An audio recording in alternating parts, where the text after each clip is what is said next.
Hello, everybody. Welcome. As you said, I'm Lieutenant Andy Leisenring with the Venice Police Department, and this is Fire Chief Carvey. Thank you all for being here. I think the biggest takeaway that we would like you to get from this is that you have a plan of action when the hurricane comes, when the next one comes, and that you're prepared to implement that plan. So some of you, the best plan might be to stay home and shelter in place, which is a great option for a lot of people. And for other people, the better plan might be to evacuate. So you got to determine what's going to be best for you, and we're going to give you some tips to kind of figure out how to decide. So let's go ahead and get started. Maybe? Okay. So Hurricane Irma. I'm kind of curious, how many people moved to this area after Irma? Awesome, a lot of people. Glad you're here. Welcome to Venice. I guess my takeaway from this photograph is just the enormous size of the storm. You can see from looking at it, it pretty much dwarfed the state. And so the lesson I get out of that is it really doesn't matter where a hurricane is headed. It's going to affect you in some manner. And so you have to be ready to implement your plan as soon as you find out that there's a hurricane coming your way or our way. In this case, we didn't really know where the storm was going. And if the weather tells you a week out, the hurricane's going to Miami, where do you think it's going to go? Who knows? That's right. That's the right answer. We have no idea. So it really doesn't matter. And you see the size of it. If it's going towards Miami, or if they say it's going towards Tampa or the Panhandle, it could really end up anywhere, so you got to be prepared. I'm going to turn it over to the chief for some more comments. Good morning. Wow, that was good. Everybody's had their coffee this morning but me. First of all, I commend you on being here after the hands I saw raised I wasn't here for Hurricane Irma. Being here, you're taking the first step in educating yourself. And like Lieutenant said, you got to have a plan in place. And what we tell everybody, when in doubt, evacuate. Leave. Make a vacation out of it. Go visit friends, go visit family. That's the safest way to protect yourself and your family and your pets. So it's actually better for responders if you leave and we're able, that's less lives that we have to look for or do search and rescue. So if you don't have a plan, make a plan now and put evacuate at the top of your list. And as Lieutenant said, the storm, Hurricane Irma, you saw how big that storm was. There was no place to run. Originally when it started up the East Coast, people from the East Coast evacuated the West Coast. Then as the storm progressed across the West Coast, everybody picked up and went north. And then at the last minute, you don't know, first of all, what fuel conditions are going to be like. Are you going to be able to get fuel as you're going across the state or going up the state? And you don't know what I-75 or I-4 is going to be like. Is it going to be a parking lot? So if you do plan on leaving, leave early. So I don't know if anybody was here for Hurricane Charlie back in 2004. That was a storm that came up the West Coast. It came around the Keys as a Category 1. And once it hit the Gulf, it gained speed. It increased from Key West to Punta Gorda into a Category 4. You can see it's a smaller storm than what Irma was. It was very tightly compacted. It hit the Charlotte Harbor and then shot up through Arcadia. Originally when it came out, the forecast Venice was the #1 target area, and then it changed to the port of Tampa and then eventually hit Punta Gorda.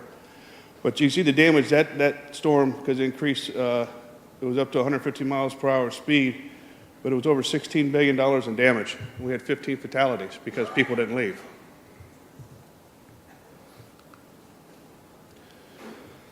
So how do you prepare? Notification systems. Is everybody here familiar with Code Red? Okay, Code Red, if you're not, go next door, see Lorraine. Lorraine's our city public information officer, and she's one of the main ones that put the reason for this event every year. She's done a heck of a job. See her, and she'll educate you on what the Code Red is, but it's a system. You enter how you want to be contacted, whether through text, phone, email. So as a storm is approaching, we'll send out Code Red messages, and we'll send out mass messages to you on what the storm's doing, evacuation times, and flood areas that may be impacted. So you'll get notifications from the city EOC and from the county EOC on code red. Also, pay attention to the city website, venice.gov.com. Is Lorraine, during Hurricane Irma, she sat there for the entire storm, putting out messages and updates on the city website and on Facebook and Twitter. So she's very good about keeping the public up to date. And also keep in mind your weather alert websites, NOAA, weather.com, Weather Underground, and then alerting systems, these little weather alerting systems. You can buy them for $10.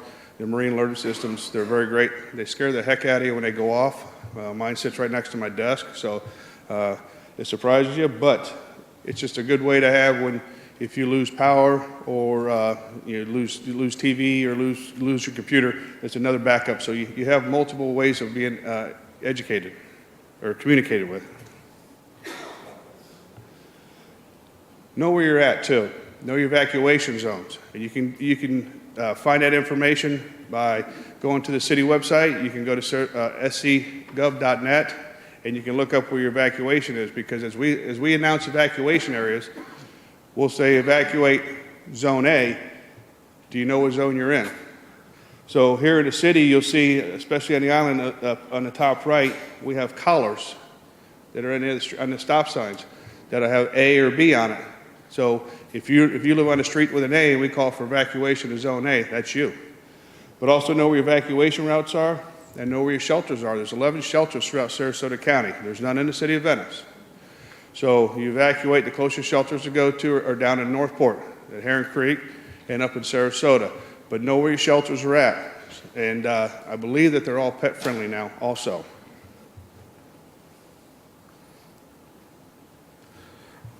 I'm going to have to need this.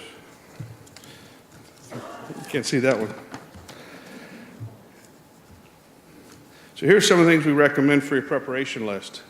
First of all, make sure you keep 2 weeks of prescriptions. So you don't know when you're going to be able to get shipments in. If we hit a total devastation on a storm, for us to get materials in and for stores to get supplies in, we don't know how long that's going to be. Make sure you keep enough food for the entire family and the guests that show up at the last minute. And we say 3 to 7 days, depending on the size of the storm. And don't forget about any special dietary foods. If you're a diabetic or you have an allergy or some type of food allergy, that you have the right foods. We say 1 gallon per person of water per day. So that's 7 gallons for a week per person. And I think always everybody has enough extra batteries for their flashlights.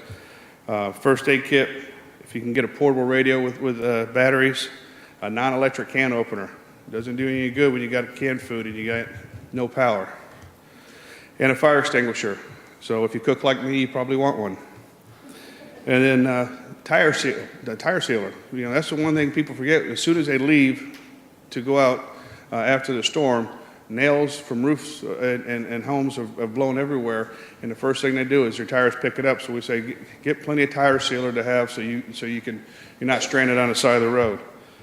And then, of course, a whistle, mosquito repellent in Florida in the summer. Those little creatures we have there, they're not fun. So, and then trash bags so you can store plenty of trash and plenty of toilet paper and paper towels.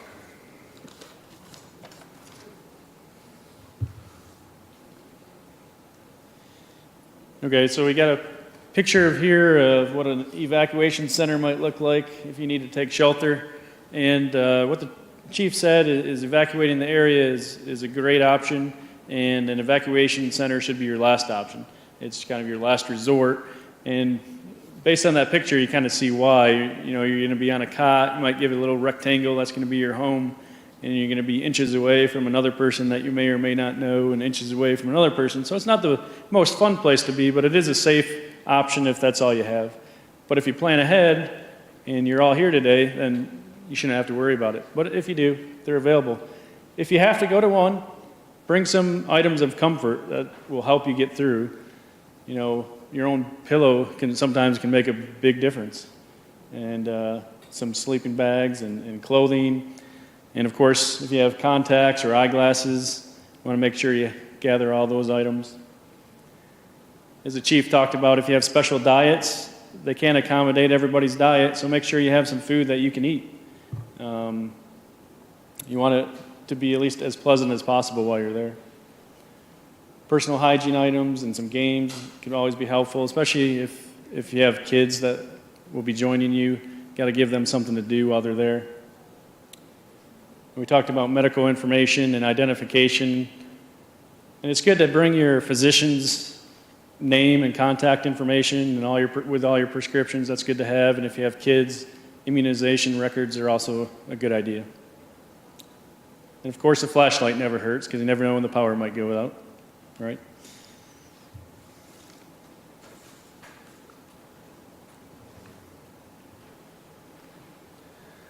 I'd like to add one thing to that slide Lieutenant was talking about is when you put 400 people in a room, somebody's bound to snore. So earplugs are a good thing to have. But I guarantee you somebody will snore. Some items to have after a storm, and if you flee to a shelter, the biggest thing we see is once the storm subsides, everybody wants to do a mass exodus. We're not going to let you out of those shelters until we've prepared and cleared the roads and made things safe, because power lines are down, structures may be unsafe. So while you're still here, we're out in the streets and we're patrolling and we're trying to open up roads and get you there. So, but you just got to remember is you got to have your patience and make sure you have stuff to keep you busy, because that seems to be the biggest panic is everybody wants to go check their home and they want to get out of the shelter. So, but always have, after the storm, is have emergency charger for your cell phones. Try to charge them up as much as possible, because you never know when power is going to go out. And then we always tell everybody to have cash. You never know, you're not going to be able to get to an ATM machine if the ATM machine is not going to work. Power may be down where credit card machines may not be able to work. So we say always have cash on hand so you can buy something if you need it. And then charcoal and matches. Do not use your charcoal grill inside your house, please. Make sure you keep it outside. We have seen that before. That's the reason we have that on the slide. And plenty of ice. If you put ice in your freezer, try not to open your freezer. Before the storm, turn your refrigerator and your freezers to the coldest setting to get as cold as possible, and try to limit opening it as much as possible.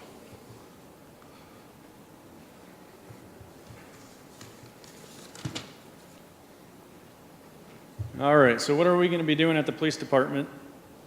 A lot of the same as what you're going to be doing. We're going to be implementing our plan. We're going to be gathering our food and water. We're going to be checking on our employees and their families and making sure that they have their plans in place, making sure everybody's accounted for. We're going to be checking our police department, making sure it's secured. At our current department, we have hurricane shutters, so we're going to make sure all those are in place. Make sure all of our equipment's protected so it's available and ready for after the storm, our patrol cars and all that.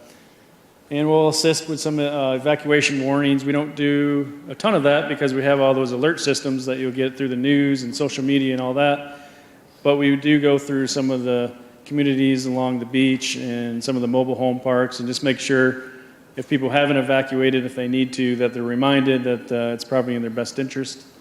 And we do the best we can with that. And then when the storm hits, we're going to be hiding like everybody else. And it'll be in our shelter.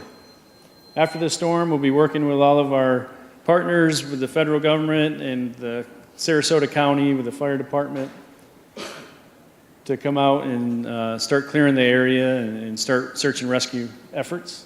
TFIT stands for Tactical First In Team. Has anyone ever heard of TFIT? Nope. Good. Glad I mentioned.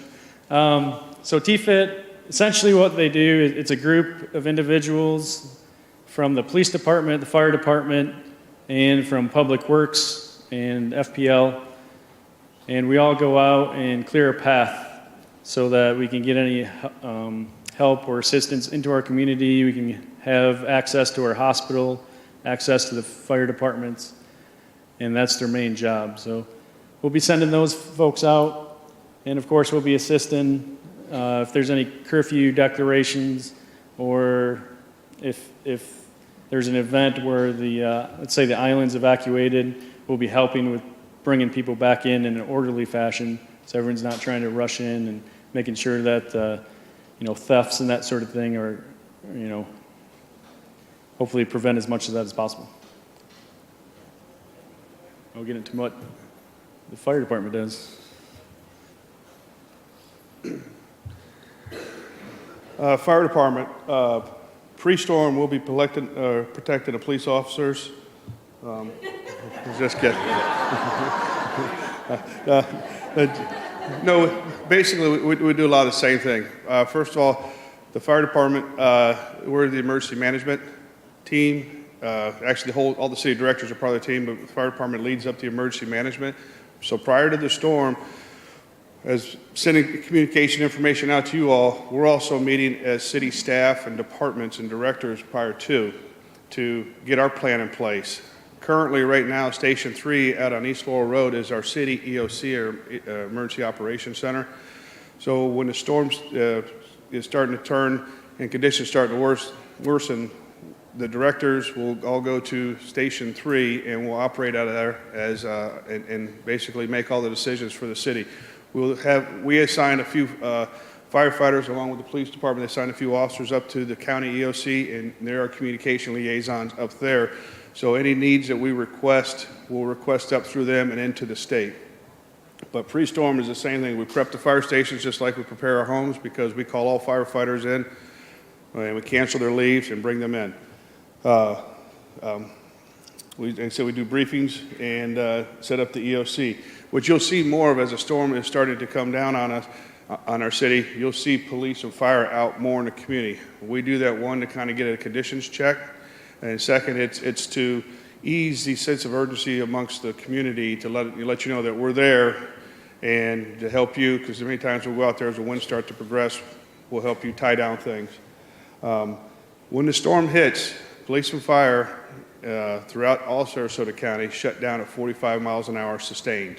So sustained winds, not gusts, but sustained winds. We shut down and lock down because then it becomes too dangerous for us to get out, and then we get jeopardized as far as that. Well, we tell everybody, if you have a medical condition or an issue, you still call 911. What the dispatch center does is they prioritize those calls. There's a medical director also up at the dispatch center at the EOC, and that medical director will review each call that's coming in, and many times on the minor calls, he'll call back and he'll communicate with you or whoever's having the issue and try to help alleviate the issue if they can. But once the winds go below 45 miles an hour, all our units will then be deployed out, and dispatch will come in, and the calls will be sent to us at the priority they came in. And again, like the Lieutenant said, post-storm, we go out and we assess damage. Look for power lines. We work with Public Works and the T-FIT teams to clear the roads and open them up, because what kind of resources that we have called in, depending on the severity of the storm. We may have to get the airport opened up because we may have to fly in supplies. We have National Guard on standby, and we have different places that we'll stage them throughout the city. So we've communicated what we see to be the needs of this community, and we'll have them ready to go, but our job is to open up and get that taken care of.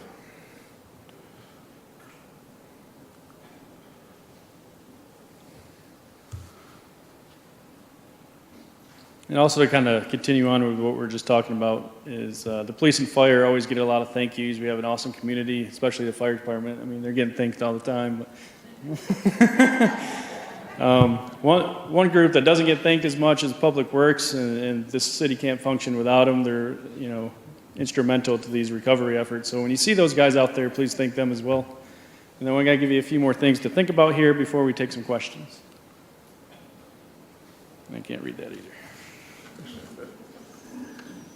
All right, so cell phone service, we talked about that a little bit. Just have a plan to be able to communicate with your family. If you get separated, maybe have a place where you guys can meet, things of that nature. How are you guys going to talk to each other? Something as simple as, a tree falling on your garage. Sometimes you're not sure what to do. So check your insurance now before anything happens to see what's covered. Do you need to go to your homeowner's insurance? Do you need to go to your car insurance? And have a plan. And something that is easy to do, but a lot of people don't think about, is walk around your house and look up. If you see a large branch over your house, now's the time to clean it out and have it cut down. Don't wait for a storm to knock it down onto your house. So it's just something easy to do. Your hurricane kits, we talked about being prepared, so you got to check those annually and make sure everything's in good order. Anything that might be expired that you replace. One thing I'm sure other people do aside from myself is when the remote control goes out, if you don't have batteries, you borrow from whatever's available, maybe your emergency flashlight. So just make sure you have everything you need. And as we talked about, know where your evacuation centers are. If you got your program, I think they're all listed in there. And of course, be willing to help your neighbor. You know, look out for each other. There's not enough first responders to go around, so you gotta take care of your friends and your neighbors. And if you think somebody might need some assistance, don't be afraid to ask and help out.